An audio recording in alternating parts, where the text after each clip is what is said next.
So as we adjust to a new way of working, staff wellbeing will be even more important to a company's success, and we at BathMind are pleased to be able to support this with our Wellbeing in the Workplace scheme and training.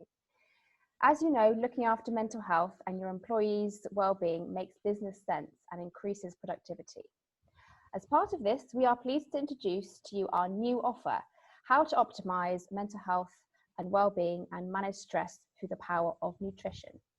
Working in partnership with Laura Clark Nutrition, registered dietitian, and Arabella Trazilian, BathMind trainer and accredited workplace mediator. We are here today to discuss the link between nutrition, stress, and mental well-being. So, Arabella, what would you say to someone who said that stress is just a normal part of work and that we should just put up with it? While stress is a normal part of working life, stress, if left untreated, can be bad for our health, our mental health, and our physical health. You can think of all of us, we're like containers that take the stress, and each of us have a different size stress container. Some people can take lots of stress and other people can take less. What's really important is that we find ways to kind of open the tap and let some of the stress out of our stress container. And there are lots of helping coping mechanisms that we can use to do that. So Laura, it's quite normal we reach for the biscuit tin when we're stressed, but does this really matter? Yes, it is so normal, and that's because fundamentally we are human beings and not robots. But we know that stress has huge impacts on our body from a physiological point of view. We know that it impacts on our inflammatory responses and on our immune responses. And nutrition, if done right, can really help to lay the right foundations to allow our body to be supported and to recover from stress. But it's really key that we understand what that looks like and how we make that happen in our day-to-day life. Thank you.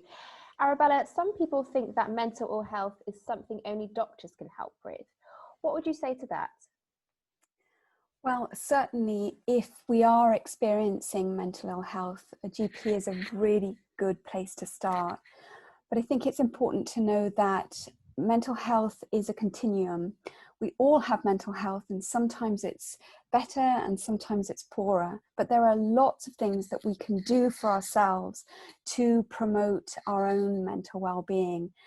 There are the 5 ways to well-being, which are connect, be active, take notice, keep learning, and give. And there's plenty of research behind how just involving those activities in our lives can be really good for our mental well-being.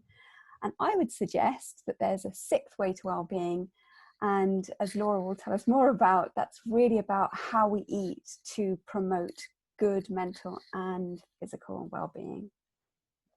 Thank you. Lastly, Laura, often we think we know what we should be eating, but we find doing this really challenging. Why is that?